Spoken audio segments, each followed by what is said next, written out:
Okay, we're gonna go over the 2019-2020 Mazda CX-9 oil reset. Oil life reset, that is. So it's very simple.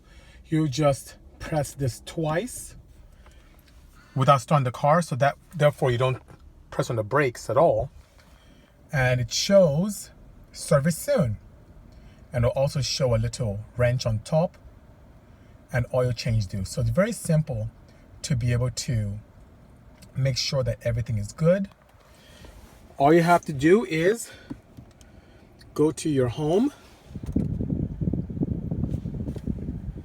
and as you look at the home button, you use the nice knob here in the center of the dash to move over to applications. You push down, activate applications, sorry.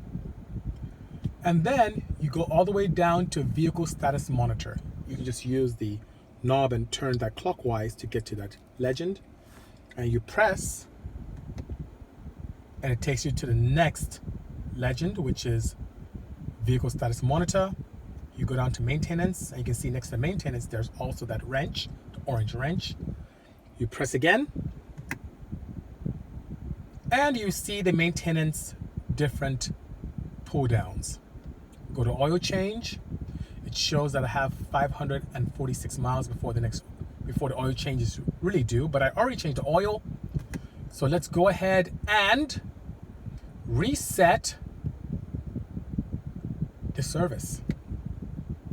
Are you sure you want to reset oil change? And I say, yes, I want to reset. Press that, and now we are good. Or back to normal. It's that simple. Happy and safe driving.